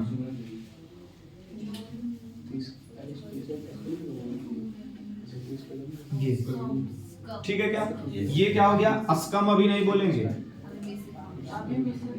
मिसेल फॉर्मेशन इस चीज को बोलते हैं। तो जब भी सोप का क्वेश्चन आए, ठीक है, तो वहां पे ये डायग्राम मिसेल फॉर्मेशन का पक्का बनाना। अगर मिसेल फॉर्मेशन का ये डब्बा नहीं बनाते और इसके साथ साथ ये जो अंदर में दिखाए हो तो इसके बारे में ये चीज दिखा दो, इसके बारे में ये चीज, जैसे ये जो है ना ये ऐसे बना हुआ, ठीक है, तो ये दिखा देंगे और हम नीचे लिख देंगे molecules of soap, molecule of soap, ये डायग्राम और ये डायग्राम पक्का दिखाओगे अगर कम से कम 3 मार्क्स का है तो, ठीक है, 3 मार्क्स या 2 मार्क्स है, ये डायग्राम पक्का दिखा दोगे बगल में और फिर जो लिखना है सो लिखो। क्लियर है क्या? ठीक है, इसका जो पूरा एक क्वेश्चन जो बनता है वो 1 या 2 क्वेश्चन, वो 2 क्वेश्चन पीडीएफ में दिए हुए थे, जो भी हम समझाए निचोड़ रहे हैं तो हेड के साथ टेल निकल रहा है, वो एक क्वेश्चन लिखवा करके आंसर दिया हुआ है ना। इसके बाद आता है कि सर कभी कभी मिसेल फॉर्मेशन नहीं होता है या लेदर नहीं बनता है, मिसेल फॉर्मेशन की जगह और क्या शब्द इस्तेमाल होगा? लेदर, या फिर और एक इस्तेमाल होगा फोम। ये क्या इस्तेमाल होता है? फोम मतलब झाग, ये सब का क्या मतलब होता है? झाग। कभी कभी ये नहीं बनता है बिकॉज ऑफ हार्ड वाटर। अगर हार्ड वाटर है तो उसमें मिसेल फॉर्मेशन बहुत ही कम होगा, ठीक है। ये ऐसा क्यों होगा? हार्ड वाटर में ऐसा क्या होता है? तो हार्ड वाटर में होता है मैग्नीशियम या फिर कैल्शियम के सॉल्ट, सिर्फ मैग्नीशियम या कैल्शियम नहीं बोलेंगे, मैग्नीशियम सॉल्ट हो सकता है, नहीं तो फिर कैल्शियम सॉल्ट हो सकता है, जो कि झाग नहीं बनने देगा। तो उसके वजह से हम लोग क्या करते हैं? डिटर्जेंट का इस्तेमाल करते हैं। उसके वजह से हम लोग क्या करते हैं? डिटर्जेंट का इस्तेमाल करते हैं। और डिटर्जेंट का इस्तेमाल करेंगे तो अपने आप झाग बनाएगा। उससे थोड़ा सा पहले और भी एक बात कर लेते हैं, अगर एक बार साबुन यूज किए, झाग नहीं बना कपड़ा पे, ठीक है, या फिर बहुत कम बना, दोबारा इस्तेमाल करेंगे कपड़ा पे, तीसरा बार में अपने आप झाग बना देगा। जितना ज्यादा से ज्यादा साबुन इस्तेमाल करेंगे, ठीक है, वो झाग अपने आप बनाना चालू कर देगा, ठीक है। कैल्शियम के साल्ट के साथ रिएक्ट करते जाएगा, साबुन रिएक्ट करते जाएगा। एक बार तो ऐसा होगा कि उस पानी का कैल्शियम सॉल्ट या मैग्नीशियम सॉल्ट खत्म होगा, उसके बाद साबुन अपना लेदर बनाएगा। तो जिस काम के लिए हम एक बार साबुन रगड़ना था, हम 3 या 4 बार रगड़ेंगे, साबुन ज्यादा खत्म होगा, अरे ज्यादा खत्म होगा ना साबुन। बस इसी के लिए हम लोग सीधा डिटर्जेंट पे शिफ्ट कर जाते हैं अगर हार्ड वाटर है तो। जिस जगह इंडस्ट्रियल एरिया होता है, फैक्ट्रीज वाला एरिया जो होता है, तो वो सब जगह पर साबुन जो है उतना इफेक्टिव नहीं होता, इसलिए सीधा डिटर्जेंट पे हम लोग जाते हैं, ठीक है। डिटर्जेंट से कपड़ा और भी ज्यादा जल्दी साफ होता है, इसलिए घरों में साबुन से ज्यादा, हम लोग घर में हार्ड वाटर नहीं आ रहा होता है, बहुत कम चांस है कि हार्ड वाटर नवादा के पानी में है, समझ गए। इसके फिर भी हम लोग के घरों में साबुन इस्तेमाल ना करके हम लोग डिटर्जेंट पे शिफ्ट हुए। क्यों होते हैं? क्योंकि जल्दी से कपड़ा धुल जाता है। एक बार उसमें डुबोए, छोड़ दिए, ठीक है, बिना उसका कपड़ा ऐसे ऐसे उसको जर्क भी नहीं दे रहे, फिर भी उसका लगभग गंदा निकल चुका होता है। एक बार लास्ट में हम लोग ऐसे कपड़ा पटक देते हैं और काम तमाम हो जाता है, ठीक है। लेकिन अगर साबुन लगाते हैं, एक बार मम्मी को या फिर खुद अगर कभी तो साबुन लगाओगे, उसके ऊपर हम लोग को ब्रश चलाना पड़ता है। साबुन लगा करके तुम सोचोगे कि निकल जाएगा, तो नहीं होगा। कॉलर के ऊपर साबुन लगाए, फिर कॉलर ऐसे ऐसे रगड़ना पड़ता है, उसके बाद ऐसे पटक पटक के धोना पड़ता है, समझ गए। नहीं तो फिर साबुन के बाद उसके ऊपर हम लोग को ये क्या बोलते हैं, वो ब्रश चलाना ही पड़ेगा मैकेनिकल जर्क देने के लिए, ठीक है। तो साबुन में मेहनत ज्यादा लगता है, ठीक है, लेकिन कपड़ा खराब कम होता है। लेकिन कपड़ा खराब जब ज्यादा हो जाएगा अगर डिटर्जेंट का इस्तेमाल करते हैं तो, ठीक है, वो कपड़ा जल्दी खराब होगा। उसका जो कपड़ा का जो ये क्या रहता है, रेशा रहता है, वो कमजोर होता है धीरे धीरे, ठीक है। अब डिटर्जेंट ऐसा क्या करता है? तो डिटर्जेंट जो है, हम लोग को डिटर्जेंट बहुत ही छोटा सा पार्ट पढ़ना है। तो उसमें पढ़ना क्या है कि हार्ड वाटर जो पार्ट है उसको जो है सॉफ्ट बना देगा, मतलब मैग्नीशियम और कैल्शियम के सॉल्ट के साथ रिएक्ट कर जाएगा, ठीक है, जा करके, और उसके बाद फिर इसका अपना लेदर बना लेगा, ठीक है, अपना फोम बना लेगा। इसका एक केस स्टडी क्वेश्चन भी हमको करवाना है, बहुत बढ़िया केस स्टडी क्वेश्चन है, ठीक है। उससे पहले थोड़ा हिंट अभी कर देते हैं, जो ट्यूबवेल वाटर होता है, ट्यूबवेल वाटर जहां कहीं लिखा रहेगा और एक जगह रेन वाटर अगर लिखा हुआ है, तो दोनों में से सॉफ्ट वाटर कौन है और हार्ड वाटर कौन है, ये अभी बता देंगे। तो उस टाइम ऐसा क्वेश्चन अगर देखोगे तो बन जाएगा। रेन वाटर जो है वो सॉफ्ट वाटर होगा और जो ट्यूबवेल वाटर होगा वो हार्ड वाटर होगा। याद रहेगा ये बात? चलिए, वो क्वेश्चन अगर आएगा तो अब कंप्लीट हो जाएगा। क्लियर है? Yes sir. इसका एक फोटो दे देते हैं।